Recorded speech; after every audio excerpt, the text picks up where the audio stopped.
তো ফাইনালি চলে এসেছিলাম আজ আমরা ইডেন গার্ডেন্স খেলা দেখতে।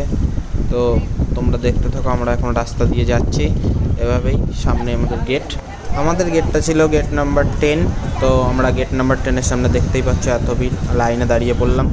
সব কিছু চেক করে লাইন থেকে ঢুকেই এন্ট্রি নেওয়ার সময় দেখো তোমরা, এখান থেকে যেতে হয়। আমাদের ব্লকটা ছিল F1 ব্লক, তো সেক্ষেত্রে F1 ব্লকের গেট ছিল এটাই।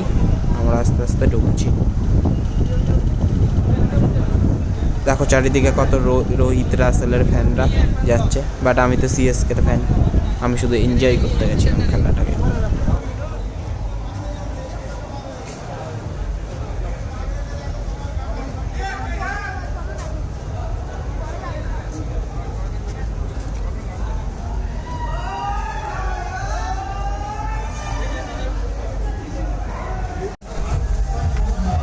সিঁড়ি দিয়ে উঠতেই দেখি খুবই বাজে নিউজ, মাঠ পুরো ঢাকা, বৃষ্টি হচ্ছে, খেলা হবে কিনা সন্দেহ। তবু আমরা সিঁড়ি দিয়ে ওপরে নিজেদের সিটের দিকে যাচ্ছি।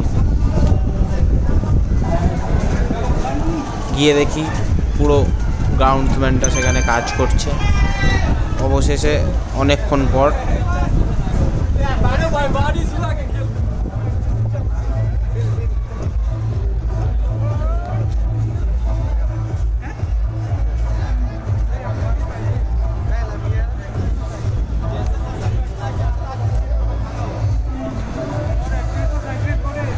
চারিদিকের ভিউটা একবার দেখো, ওফ সেরা।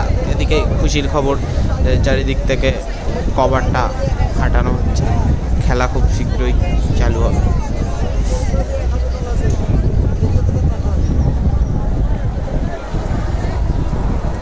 গ্রাউন্ডসম্যানেরা সব কাজকে ছেড়ে তাড়াতাড়ি দেখো গ্রাউন্ডসটাকে রেডি করে দিয়েছে। এবার টস হবে, খেলা দেখ।